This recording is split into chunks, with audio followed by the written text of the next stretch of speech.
If you've ever been pitched a timeshare by a salesman while on vacation, you might think that this is a good opportunity for a guaranteed annual trip. As stewards, we need to carefully consider if these long-term contracts are wise uses of the money that the Lord has entrusted with us. Austin, we're going to start today with a quiz, a little association. What do all of these have in common? Getting a tattoo, taking marital vows, joining the mafia, and timeshares. Ooh, that's a good one. You're in it for life. You're in it for life. Yes. With that framing, let's talk timeshares today and what the implications are as we think about how we steward God's resources with respect to vacations and opportunities like timeshares. Yeah, absolutely. And I think really as we frame this, we have to come back to this idea that as Christians, we need to remember that we are simply pilgrims here on this earth. And I was recently reading Money, Possessions, and Eternity, and Randy Alcorn suggests the more holdings we have on earth, the more likely we are to forget that we're citizens of another world, not this one, and that our inheritance lies there, not here. Pilgrims are unattached. And so I think about some of those lifelong vows that we can make. We make our marital vows. It is to a person, an individual that we choose that we are going to spend the rest of our lives with. I think about some of the vows that you take as a missionary or joining a religious order. You're saying, hey, I am going to vow to serve the Lord for as long as my life shall live. He may call me other places, but I want to make that vow to the Lord that I'm going to serve him and him alone. Timeshares are a contract that you make with a company that is totally dissimilar to those because it's saying I am contractually obligating myself to a specific place and time. And I think about 1 Peter 2, 9 through 12 here, but you are a chosen race, a royal priesthood, a holy nation, a people for his own possession, that you may proclaim the excellencies of him who called you out of darkness into his marvelous light. Once you were not a people, but now you are God's people. Once you had not received mercy, but now you have received mercy. Beloved, I urge you as sojourners and exiles to abstain from the passions of the flesh which wage war against your soul, and keep your conduct among the Gentiles honorable, so that when they speak against you as evildoers, that they may see your good deeds and glorify God on the day of visitation. And I think the reality here is as we look at this, we are a chosen race, a royal priesthood, a holy nation, a people for God's possession. We are to show that we are a people for his possession, that we are not enchained to this world and tied to this world. That as pilgrims, we live an unattached life to the stuff that God places in our hands. We come back over and over and over again, that God owns it all, that we are his stewards. We are simply managing his resources on his behalf as though it would be the best and benefit for him. So I think we come back to that framing when we think about timeshares, because a timeshare, it's a contractual obligation that I am making between myself and a physical place that is for my life. Most of these contracts are written in such a way that is incredibly difficult to get out of them. And the companies make it very challenging, whether it's to sell the shares back or to get out of it. It's just really challenging. And so I think we come back to this framing of God owns it all. We are stewards and we're pilgrims. We're simply sojourners on this earth because we want to have an unattached lifestyle. We want to keep our hands open to whatever God may say. So as we think about timeshares, one of the things that I think makes them so attractive sometimes is you go to a place, first time you have a great time there. It's a wonderful experience. You've never been there. And you think, okay, well, what if I could do this and it could be more inexpensive and I could be consistent in it? So there is this sense that there are some pulls on us that would be positive towards stewardship. One being potentially it's more economical. We do both value that sense of place. And so, going back to the same place, there's some benefits to that, even relationships that could be developed. But then there's these trade-offs, that we're talking about here in terms of the attachments. So as we think about this, how does this differ from maybe some of the other paths or some of the other benefits that we would say if we just don't attach ourselves here? Yeah, absolutely. Well, and I think you bring up a really excellent point, and that idea of place is really important. And I think about our family and where I grew up every year going and visiting my grandparents in Nashville. We lived in Fort Worth. We would drive every year, sometimes 2 or 3 times a year, to come and visit them in Nashville. And so vacations were often centered around a place where my grandparents were, where my family was from. But I think there's oftentimes other connections that we can have to place, whether it is a beach resort or a mountain that we go to, that I think we can look and see, man, this is a wonderful place. I love spending time here. I get to go back and see the same things, and my kids get to see the same things, and they get to experience a life where they understand that the world is maybe bigger than themselves, but they still can see, oh, I remember this and I have fond memories of this. And I think that's a beautiful thing. And I think we can create those memories without having to attach ourselves to one exact location, one exact space and time. And I think when we take a step back and think about what actually is a timeshare, it is a contractual obligation that you're making between yourself and a vacation property or a group of properties, where in exchange for an initial investment plus ongoing investment, you get access to the property. And so I think it's not necessarily the place anymore that becomes sacred per se. It's now it's the vacation that becomes sacred. And I think if we come back and take a step back and say, okay, am I going back because I love the place or because the amenities are nice, I've already paid for it? And so I think that's the difference that we need to start thinking about, is how do we actually think about this? Is it a place where I can go and experience the rest of God and the shalom of God, the restoration of all things? Or am I bound to this one spot on earth where I have to vacation for the next 50 years for me to make it economically viable? Well, that's an interesting thing, because our lives change over that time. We don't know what the next 50 years might hold. Of course, we don't know what the next year might hold.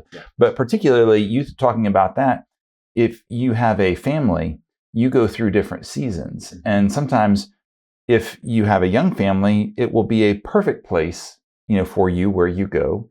You'll have this amazing experience. But as kids get older, they may not have that same perspective, or their activities may preclude them from being able to go at that same time of year or with those same people or whatever it might be. And so we really, I think, have to be careful, whether it is with a timeshare or a vacation club or, any kind of really agreement, that we just don't know what the future might hold. Maybe for the next 3 or 4 years, we have a better sense that this would be a good direction. But beyond that, there's so many different things that could come up that could, mean that we can't go a particular time of year, or that it's just not the right spot anymore. Well, and I think the big difference between maybe buying a vacation home and having a timeshare is that with a timeshare, it's purely a contractual agreement. You have no ownership say on the property. You still have the maintenance and the HOA fees and property taxes that you have to pay a portion of every year. You still get access to the property 1 week a year, 2 weeks a year, but you have no ownership stake. You are limited in what you can do. You are limited in the times that you can go. Whereas if I were to purchase a vacation home, I'm still tied to the place, but there's a little bit more flexibility. If in 3 to 5 years I realize, oh, this was not for me, I can sell the place. Whereas with a timeshare, it's not the same. There's not as much of an entry exit. And so even I would say, as we think about stewardship, as we think about, okay, how am I taking vacations? Am I resting with the Lord as I'm doing those, as we've talked about before? Does a timeshare make sense? Does it make sense to buy a vacation home? Or does it just make sense to every year on year say, okay, where do we want to spend this summer? Where do we want to spend this week as a family? And I think whether it's a timeshare or vacation home, you really have to consider the stewardship implications of either of those, because you're storing up a significant amount of capital in either of those places, where maybe an annual vacation isn't as expensive. Right. And really, I think ownership of a home or a condo or whatever it might be, you're steward of that. So there are implications for even how we utilize that. So if you own a piece of property and it's only utilized, a small fraction of the year, the stewardship element there, those questions really have to be raised there too, because we've seen people that own multiple homes and they make them available for ministry in some amazing ways throughout the entirety of the year. But there is a cost to that. There is a financial cost, but there is also a time cost that is tremendous for a lot of these folks that you really can't get away from. So I think we are drawn in this direction because we have this amazing experience. Maybe we even have it over multiple years and we think, okay, how can I not miss out on this amazing experience. Well, I can choose my own destiny, maybe, and be able to purchase a property or purchase a timeshare.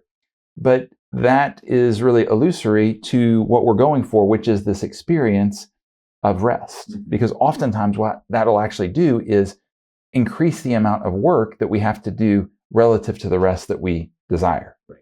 We fear missing out. Yeah. And so we try to create that level of certainty. And at the end of the day, the time, the expense, the trade-off is a poor trade-off so often. Right. And I think the reality here is these timeshare presentations, they often come when you're really enjoying the space. They either front load it, where you haven't experienced the pain of a week at the location, or it's maybe a couple weeks after where the vacation was great, and you still kind of have this memory of, man, that was a wonderful thing. And now I'm being pitched this opportunity to go back. And I think we need to look back on human history and even look back to the Exodus story. And when Israel left Egypt, they remembered how poorly it was. They remembered how bad it was. But then a couple years go by, and then they look back and they're like, Egypt was so much better. And I think we have a propensity to always look back on times before and say, man, wasn't it so much better when we were at the timeshare, at the vacation house, at this, that, or the other. And so we elevate those places in our minds. And so like you're saying, if they have this beautiful, idyllic picture, then we're not really thinking about the trade-offs there. And I think that's what we really need to come back to is, as I think about this, if God owns it all and we are his managers, would God want me to tie up his money in a lifetime contract that is incredibly difficult to exit? If I think about it in that way, he probably doesn't. And if I pull it back even a step further, and I think that as stewards, we have to think every dollar spent in one way is a dollar that cannot be spent in another. So it's the essential economic opportunity cost. So if I think about the uses of money, live, give, owe debt, owe taxes, and grow. Well, if I take $25,000 to spend on the down payment of a timeshare contract, which is kind of maybe on the lower side of things, well, that $25,000, I can't utilize it to save. I can't utilize it to give. If I have debts to pay off, I can't utilize it to pay off my debt. If I don't have the $25,000, then I could take out a loan to get the $25,000, but then it puts me more in debt. Right. Well, and then you've also got the ongoing expenses, which you're really committing. Let's just say if it's $5,000, you're committing $5,000 to go back to this place for a week every year for the rest of your life, inflation adjusted, because they will increase the cost, on that annually, unless you have an incredibly unusual contract. So we have all of those pieces, and then we've got really language that if we dive in, we're not going to understand as much as we'd probably like to. And there are so many different gotchas. For instance, one quick example, my wife's family would go to Atlantic Beach, North Carolina, every year. And her grandparents had access to a timeshare there. They had bought in. Well, that timeshare was fantastic for a number of years. But as the years went on and they aged, they weren't as interested in going and couldn't always find someone to use the timeshare. Well, then fast forward a few more years, and the location itself went through a period where there were a number of different storms, and about 3/4 of the units in the original place were destroyed.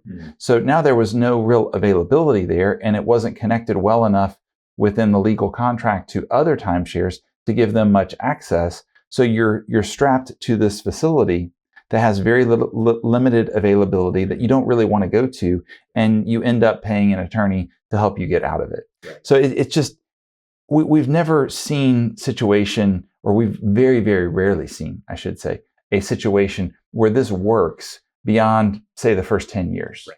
And I think that's what you really need to consider. If you have a short time horizon and you really like this place, let's really dial in and say, let's consider the trade-offs. These are long contracts. Are you willing to both bear the initial upfront risk and the long tail risk? If you love this thing, then okay, let's have a conversation, but let's really, really think about this with stewardship. I think about our life over the last 10, 15 years in that we've moved from Denver back to Knoxville. Our children started off as very young children, and now they're in their middle years. They are in middle grades and late elementary. What they liked to do when they were 2 is not the same thing that they like to do now that they're 10, 12. And so I think about this as life changes a lot. If the Lord were to call us to go somewhere else, and I'm bound to this contract, I really have to think, was this a wise decision as a steward?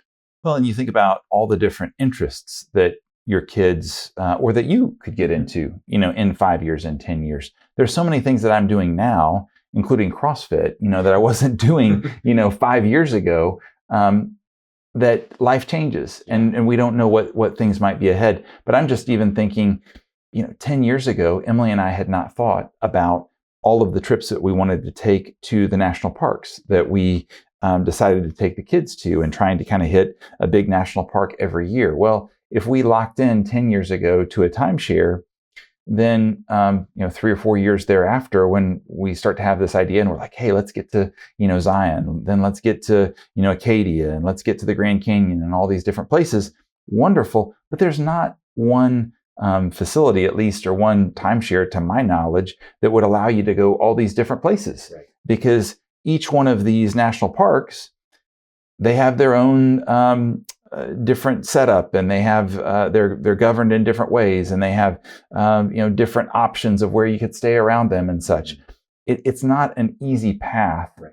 If things might change, and you might say, oh, actually, well, we were going to go to Yellowstone this year, but now we're going to pause this year and we're going to go somewhere else, like what we're doing this summer.